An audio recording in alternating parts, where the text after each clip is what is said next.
लेकिन फिर ना दबाव, इतने लोग, अपनी बेटी का रिश्ता दो, अपनी बेटी का आज सुबह कोई आएगा, फिर दूसरा आएगा, फिर तीसरा आएगा। मेरे पिताजी तो थक गए उनकी सेवा करने में। माँ पिताजी, लड़की का बाप होने का नुकसान हो रहा था। और फिर उसके बाद वो फिर तंग भी आ गए कि ये तो हमेशा ना कहते। वैसे मेरे पिताजी हमेशा ये कहते थे उनसे कि हाँ आपका तो बहुत अच्छा है, आपने जो बताया, आपका घर भी अच्छा है, आपका बेटा भी अच्छा है, आपका सारा परिवार भी मुझे बिल्कुल अच्छा लगता है, बहुत अच्छा लगता है। और मुझे तो पसंद है। मैं अपनी बेटी से पूछूंगा, वो राजी हो जाएगी तो फिर मैं आपको खबर भेजूंगा। तो वो लोग सब हंसी उड़ाते थे मेरे पिताजी की। ये आर्मी वाला क्या जानता है, ये फौजी कुछ नहीं आता इसको, सिविल में रहा नहीं है कभी, लड़की से कौन पूछता है। हाँ, ये लड़की से पूछने की जरूरत क्या है। कोई मायने नहीं तुम रखते तय लोगों को, करो, मतलब। शादी तुम तय कर दो और बेटी से कहो चल उस दिन तेरी शादी है। तो मेरे पिताजी ने नहीं किया ये। मैं हमेशा कहूँगी कि अगर वो ऐसा नहीं करते तो मैं नहीं बच सकती थी ना। तो ऐसा किया उन्होंने। बहुत, मैं अभी भी बहुत कृतज्ञ हूँ उनके लिए। हाँ, तो फिर मैंने तो जिद लगी थी मेरी। हाँ, मेरी तो जिद थी ना कि मुझे तो समाज सेवा करनी है। फिर वो एक दिन किसी से पूछा है ये क्या होती है समाज सेवा। अब तो फौजी आदमी वही पूछ रहे हैं। तो उन्होंने कहा ये होती है, कांग्रेस ही करते हैं जो। तो पिताजी ने कहा ये कैसे जाएगी कांग्रेस में, ये कहती है मैं समाज सेवा करूँगी, कैसे करेगी। तो उन्होंने कहा कि अरे क्या क्या समाज सेवा, मैं जानता हूँ, मैं बताता हूँ तुमको। एक कांग्रेसियानी को मैं जानता हूँ। वो थी सरला बहन। सरला बहन कांग्रेसियानी हुई ना, क्योंकि उन्होंने आज़ादी के आंदोलन में काम किया था। तो एक कांग्रेसियानी को मैं जानता हूँ, उन्होंने एक आश्रम शुरू किया है लड़कियों के लिए। और वो लोग पढ़ते लिखते भी हैं और लेकिन वो समाज में सेवा भी करते हैं, गांव में जाते हैं, गांव में सेवा करते हैं और खूब मेहनत करते हैं, खूब काम करते हैं। ऐसा कहा। तो मेरे पिताजी ने कहा मेरी लड़की काम करने में तो नंबर 1 है, खूब काम करेगी, उसको कोई दिक्कत नहीं होगी। फिर उन्होंने कहा वो बहुत सादा खाना खाते हैं। तब मेरे पिताजी ने सिर हिलाया, कहा हाँ सादा खाना, वो तो सादा खाना नहीं खाती ज़्यादा। फिर कहा कि वो चाय भी नहीं पीते। हाँ चाय तो ये बहुत पीती है। तो चलो अब उसको कहते हैं, बताते हैं। तो फिर उन्होंने मुझे पता भी दिया, बताया, पत्र लिखो भी कहा, पत्र डिक्टेट भी कराया। कहा ऐसा लिखो मैं जीवन भर के लिए आश्रम में आती हूँ। मैंने लिख दिया धड़ाधड़, मुझे तो कुछ दिक्कत नहीं थी। वो मुझे डराने के लिए कह रहे थे। हाँ। तो फिर जब हम पत्र यहाँ आया तो उन्होंने कहा हाँ कोई विधवा होगी और वो जीवन जीने के लिए यहाँ आना चाहती होगी, चलो हम उसको हाँ कहेंगे। तो उन्होंने हाँ लिख दिया मुझको, आ जाओ। फिर एक दिन मेरे पिताजी मुझे लेके यहाँ आ गए और यहाँ आकर के मैं तब से फिर यहाँ, वैसे पिताजी ने कहा तू देख लिया तूने, अब रहने दे, अब मैं ले जाता हूँ तुझको वापस, चल घर को जाते हैं। तो मैंने कहा नहीं, मैं तो नहीं, अब तो मैं यहीं रहने वाली हूँ, क्योंकि मुझे मालूम था अगर शादी से बचना है तो यहाँ रहना पड़ेगा। हाँ, रहना ही है यहाँ। अगर यहाँ रहूँगी तो मैं बच पाऊँगी ऐसा। तो फिर मैं यहाँ रही और फिर वो दिन है कि आज का दिन है, मैं तो यहाँ हूँ। और बस परेशानियाँ तो होती थी। मैं जब सबसे पहली बार छुट्टी में गई तो रामगढ़ के लोग कहने लगे, मैंने खादी का एक मोटा मोटा शॉल ओढ़ा था, जाड़ों के दिन में छुट्टी होती थी। तो उसमें अरे हाँ ठीक, बेचारी राधा कंबल ओढ़ के आई थी, कहने लगे। खादी का मतलब इतना ही था उनके लिए, खादी नहीं समझ में आती थी। और लोगों ने, जो आप एक संघर्ष की बात कहते हैं ना, पहला संघर्ष तो पढ़ने के लिए करना पड़ा। नारायण स्वामी जी के पास हमारा डेपुटेशन गया बाकायदा, छोटी छोटी लड़कियों का, और वो माली कहने लगा कि अरे ये छोकरियां कहाँ से आई स्वामी जी से मिलने वाली। बात तो सही है, उस उम्र के लोग तो स्वामी जी को मिलने कहाँ जाते थे, पर हम गए वहाँ, हमको हिम्मत थी, हमने किया, और फिर हमने सबके लिए भी दरवाजे खोले। अब तो वहाँ लड़कियाँ ज़्यादा हैं, लड़के कम हैं उस स्कूल में। और फिर उसके बाद हम जब यहाँ आए तो यहाँ भी संघर्ष तो आता था सामने, जाति का संघर्ष था। लोग सोचते थे कि सब जातियाँ एक साथ क्यों रहती है। हमने कहा हम तो गांधी की नई तालीम दे रहे हैं और इसमें कोई जाति का भेद नहीं माना जाता, हम मानते ही नहीं हैं, गांधी जी नहीं मानते थे। तो ये भी संघर्ष होते थे। फिर उसके बाद हम तो ऐसे समाज सेवक थे जिन्होंने ना शादी की, मतलब हम कुंवारे ही थे, तो हमको कोई लाइसेंस नहीं मिला था, या हमारे पीछे कोई खड़ा नहीं था आदमी जो हमारा प्रोटेक्टर था। हम तो अपने से अपने को प्रोटेक्ट करने वाले थे, तो लोग इसको कैसे सहन करते। हाँ, किससे बोल रही थी, कहाँ को जा रही थी, क्यों जा रही थी, तो जाती रहती है, क्यों जाती रहती है, मतलब के सवालों का भी काम करने नहीं देंगे। उनका मानस उसी में घूमता था, अब नहीं घूमता, तब घूमता था। अब भी है कुछ तो, लेकिन इतने नहीं है। हाँ, पर नहीं तो कोई लड़की इस तरह कुछ जाए या स्वतंत्र होकर काम करे, कितनी बाधा है, ये संभव नहीं था। मुझे तो यहाँ तक याद है कि एक बार हम लोग कहीं गए थे ग्रुप में, और वहाँ बहुत सारे और भी थे गांधी विचार वाले, सर्वोदय वाले साथी। वो एक सम्मेलन हो रहा था जोशी मठ में, तो इसलिए हम थे, और श्रीनगर में हमको रात रुकना था। तो वहाँ वो सारे लोग जहाँ रुके, हम भी उनके साथ चले गए। हमने कहा हम भी यहाँ रुकेंगे, तो उन्होंने कहा हाँ रुको रुको, ठीक है, ये बहुत बड़ा हॉल है, इधर को हम लोग सोएंगे, उधर को बहनें सो जाएंगी, लड़कियाँ सो जाएंगी, आप सब लोग यहाँ सोइए। हम तो ज़्यादा थे, मतलब 10-12 लोग थे, और कोई एक व्यक्ति थे जो बड़े थे, उन्होंने हमारे सोने के लिए, मतलब ये गद्दे डाल लो, ये ऐसे कर लो, वैसे कर लो, व्यवस्था की, और काफ़ी ध्यान दिया हमको ना। ऐसे नहीं तो लड़कियों को ऐसे ही भी रहने देते हैं, पर हमको ध्यान दिया उन्होंने। तो किसी ऐसे दिमाग वाले ने कहा कि वो क्यों ध्यान दे रहे थे, वो क्यों कर रहे थे ऐसा, और उन्होंने मेरी शिकायत कर दी सरला बहन जी के पास कि वो तो ऐसी है, वो बाहर जाती है तो ऐसे है, ऐसा कुछ जो भी कहा हो। तो सरला बहन जी बहुत अच्छी थी। सरला बहन जी चली गई थी यहाँ से, उस पूरे देश में काम कर रही थी उस समय, तो उनको पत्र में भेजा होगा, तो जो पत्र उन्होंने लिखा था वो पत्र बहन जी ने सीधे मुझे दे दिया, भेज दिया। कहा देखो इन्होंने ऐसा लिखा है, तुम सावधान रहो, क्योंकि लोग इसी मानस के हैं, तुमको अच्छे ढंग से रहना चाहिए। तभी तो मैं सेक्रेटरी बन गई थी यहाँ की। बहन जी जब चली गई तो उन्होंने मुझे ही यहाँ का सचिव बनाया था, तो मैं सचिव बन गई थी। तो अब मुझे बहुत बुरा लगा, मैंने कहा कहना था तो मुझसे कहना था, वहाँ बहन जी को लिखने का क्या मतलब था। मुझे गुस्सा आया हुआ था उनको देख करके।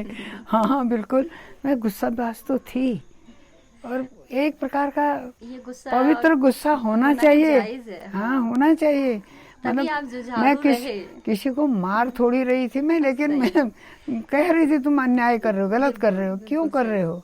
तो फिर मैंने एक दिन वो यहाँ आए तो उनको हमने खाना वाना खिलाया। उसके बाद मैं गई।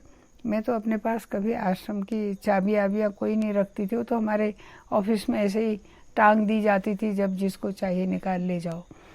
तो उस दिन मैं सारी चाबी का गुच्छा ला करके मैंने उनके सामने ऐसे पटक दिया। वो बड़े ही कार्यकर्ता थे, छोटे नहीं थे।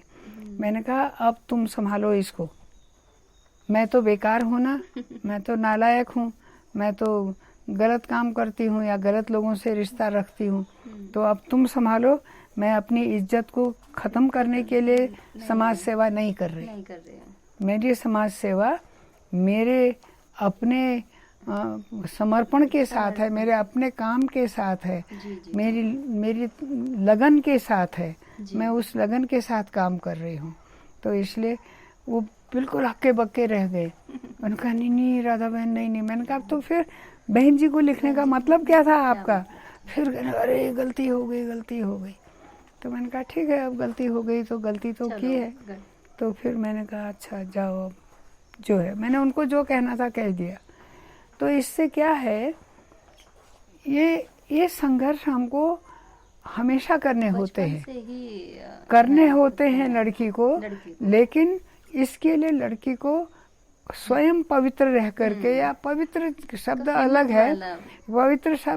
है, स्वयं हिम्मत वाला रहना है। हाँ, हिम्मत भी रहनी है और चरित्र भी साफ रखना है। साफ रखना है बिल्कुल। बिना उसके हिम्मत नहीं आती। मैंने हमेशा देखा है कि सत्य में ही हिम्मत आती है। साहस तभी आता है जब हम सच्चाई पर हैं। अगर सच्चाई पर हम नहीं हैं तो हम तो अपने आप ही लाचार हो जाएंगे। तो इसलिए फिर ऐसे संघर्ष तो कई बार आए। तभी हम सही को सही और गलत को गलत कह पाएंगे कि जब हम खुद सही रहेंगे। बिल्कुल। और फिर मेरी गुरु तो सरला बहन थी, जो बिल्कुल निर्भीक निर्भय थी। वो तो न किसी पशु से डरती थी, बाघ हो या शेर हो या भालू हो, उनको कोई मतलब नहीं। हो तो रात में यहाँ से पिट्ठू लगा के ये घने, अब तो ये कम है घना, पर इस घने जंगल से होते हुए सुबह को अल्मोड़ा पहुँच जाती थी।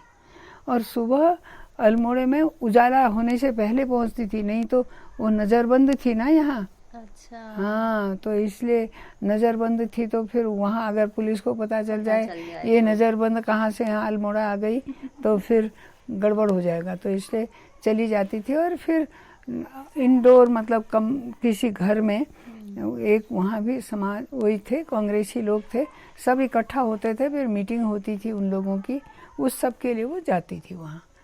फिर एक दिन इसी तरह रात में आ जाती थी। तो किसी पशु से डरती नहीं थी। जबकि इसमें कहते थे कि तराई का शेर भी आ जाता था कभी कभी, गर्मी के दिनों में आता था। तो ऐसी थी मेरी गुरु। उनका तो कुछ मुझे प्राप्त करना था। और दूसरा व्यक्ति से, मनुष्य से या अधिकारी से भी नहीं डरती थी।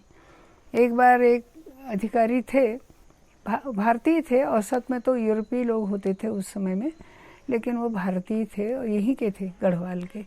तो उनको पकड़ के ले गए, सरला बहन को पकड़ के पुलिस ले गई। कहा ये है सरला बहन आ गई, हम पकड़ ला गए हैं, इसको सज़ा सुनाइए। मजिस्ट्रेट तो होता ही है ना, डिस्ट्रिक्ट मजिस्ट्रेट।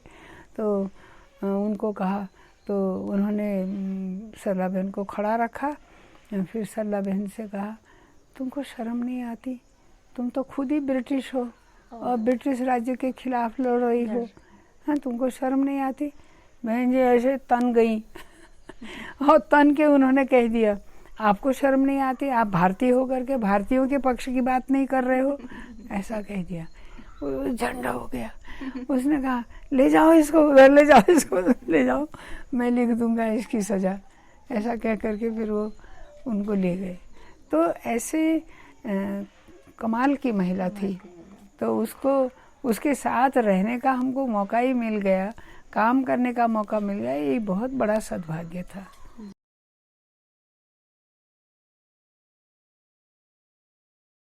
का भी हमने काम किया, पर हमने चिपको आंदोलन का काम अपने ढंग से किया।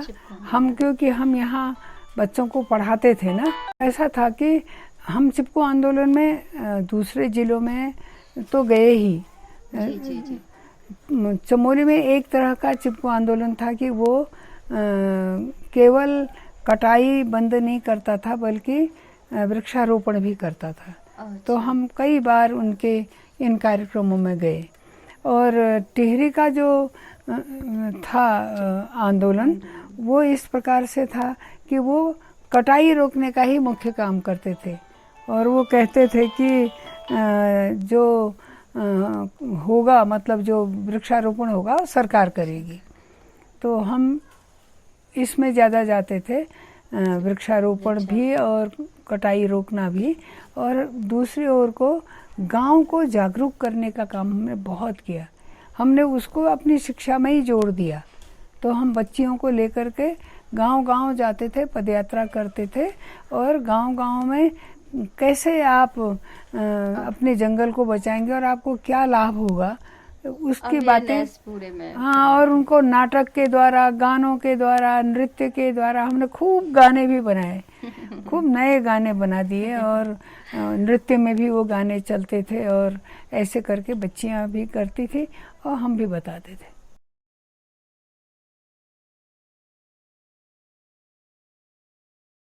मैं सेक्रेटरी बनी 66 में, 1946 में ना, 66 में। तब सबसे पहला शराबबंदी आंदोलन उत्तराखंड का यहाँ हुआ था, गरुड़ में। हाँ, तो उसमें हम ही गए उनके पास। दीवान सिंह जी उसके मुख्य व्यक्ति थे, जो उसका वो एक तरह से नेतृत्व। गांव में जाना या गांव से लोगों को जागरूक करके बुलाना, और ये दुकान लोगों से ये पता भी करना, सर्वे जैसा भी करना कि लोग सब शराब से, खास करके महिलाएं बिल्कुल फेडअप थी। वो तो बिल्कुल सोचती थी कि ये दुकान किसी तरह हट जाए, हमारे बच्चे बिगड़ गए, बहुएं ये वो सब इस तरह से हो गए। अब तबाही का ही तो माध्यम है, और शराब और तो कोई वो नहीं है। तो उन्होंने कहा कि फिर महिलाएं तैयार नहीं थी, वो पहला आंदोलन था कि हम वहाँ जाएं। नहीं छी, शराब की दुकान पर कौन बैठेगा, हम तो नहीं बैठते। फिर बाजार में है वो, हमारे जेठ, हमारे ससुर, ये सब जाते हैं वहाँ, हमको वहाँ देखेंगे तो क्या कहेंगे, ऐसा था उनके मन में। लेकिन जब हमने कहा कोई तो चलो कहा, तो फिर एक बुढ़िया अम्मा सबसे पहले तैयार हो गई। अब मैं कोई नहातन जेठ हेठ कोई नहातन ना, फिर नहीं मैं जानू ऐसा कह करके आ गई वो हमारे साथ। उसके बाद बहुत महिलाएं आई, खूब। और ऐसा जब डीएम आए थे, उस तत्कालीन डीएम बहुत अच्छे व्यक्ति थे, नौजवान, तो वो आए तो उन्होंने कहा मैंने तो कभी गांधी जी का कोई आंदोलन नहीं देखा, पर मैंने सुना है और मैंने कुछ फिल्मों में देखा है, तो ऐसा ही वातावरण होता होगा मुझे आज लग रहा है। हाँ। और वो आकर कह गए, बस वो उस दिन आए और उसी दिन, वो 1 महीना हो गया था हमारे आंदोलन को, कह गए कि बस मैं इसको बंद कर रहा हूँ, घोषणा कर गए। फिर बंद कर दी उन्होंने दुकान। तो ऐसे हमने वो पहला आंदोलन, उसमें हम मुख्य महिलाओं को लाने वाले और बात को फैलाने वाले और आंदोलन को बढ़ाने वाले थे, और हम नेता नहीं थे, नेतृत्व तो वही दे रहे थे, अपने दीवान सिंह जी। हाँ, वो दे रहे थे, अच्छे व्यक्ति थे दीवान सिंह जी, उन्होंने दिया। तो वो शुरू किया, फिर तो बहुत किए, फिर थल में किया, फिर अल्मोड़े में भी किया, और कहाँ किया, धनिया में किया, सब जगह किया, और सब जगह महिलाएं ही आगे आई।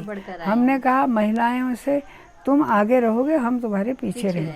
तुमको कोई कष्ट आएगा तो हम आ जाएंगे दौड़ करके, अपना सिर देंगे, लेकिन तुम मत सोचो कि तुमको हम अकेले छोड़ेंगे, बिल्कुल नहीं छोड़ेंगे। खुद की लड़ाइयाँ हैं, खुद से भी लड़नी होगी।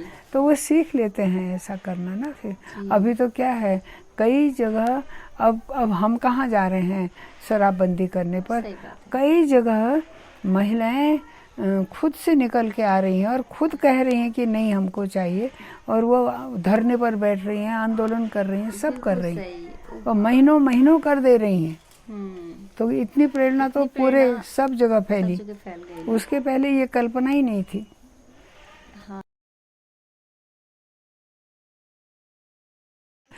दूसरी बात यह है ना, आज की शिक्षा में बच्चे का जो मोटिव है, या क्या कहना चाहिए, लक्ष्य है जो, तो मैं पढ़ क्यों रहा हूँ, नौकरी करूँगा, पढ़ क्यों रहे हो, पैसा कमाऊंगा, कमाना है, उनके उद्देश्य ही बदल ये चुके हैं। उद्देश्य मत रखो। उद्देश्य रखो कि अपनी आजीविका कमाऊंगा जरूर, उसके लिए किसी पर डिपेंड नहीं करूंगा, मैं स्वावलंबी बनूंगा, ये तो जरूर सोचो।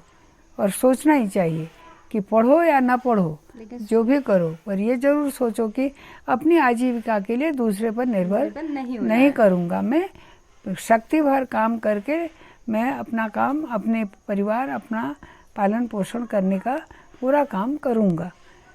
लेकिन मैं इतना कमाऊं, फिर मैं और ज़्यादा कमाऊं, फिर अरे यहाँ तो कम पैसा मिल रहा है, अब मैं वहाँ चला जाऊं, फिर वहाँ से ज़्यादा कमाऊं, ये हवस ठीक नहीं है। इसमें आदमी इतना डूब जाता है कि वो अपना जीवन भी खत्म करता है इसी में। और दूसरी बात यह है कि वो फिर तुमने समाज से सेवा ली है। जब तुम बच्चे थे तुमको किसने पाला? माता पिता ने। तो माता पिता समाज का एक अंग है, समाज के अंग हैं वो।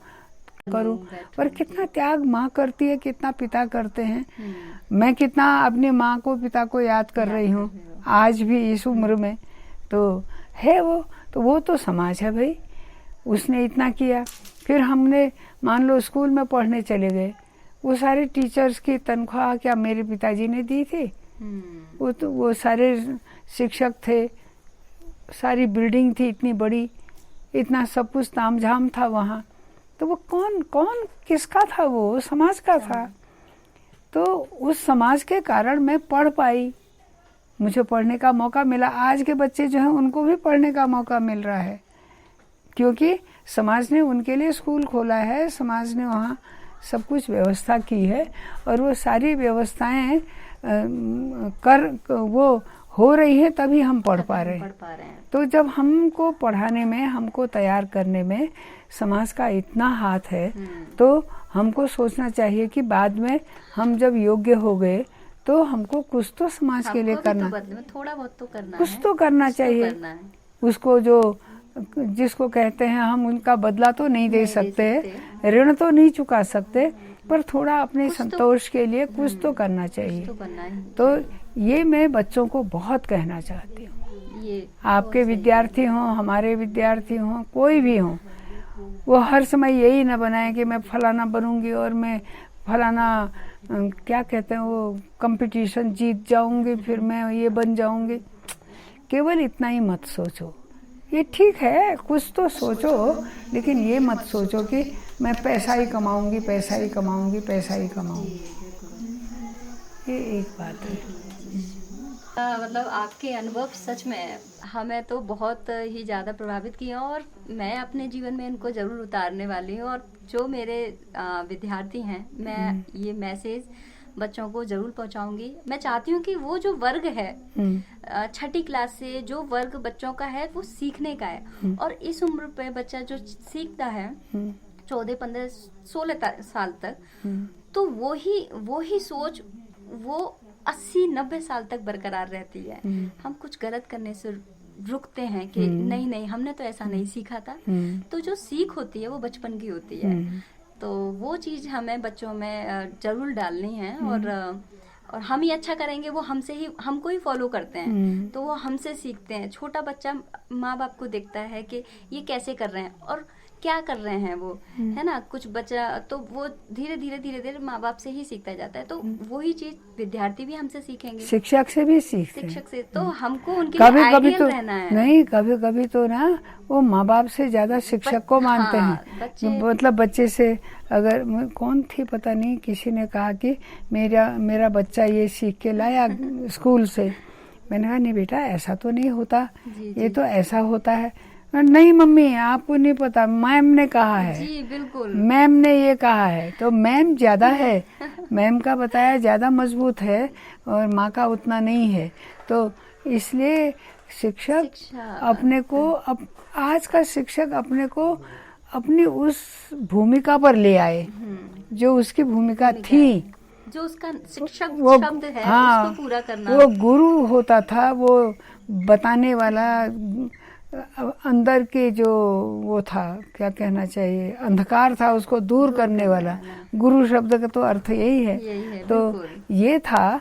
ऐसा वो कुछ रोल अदा करे। बिल्कुल सही। तो वही चीज तब जाके पूरी तरह परफेक्ट होंगी और आगे बढ़ेंगी। जी जी जी। अच्छा, धन्यवाद आपको भी और उन बच्चों को भी जिनको आप ये दिखाएंगे। हाँ।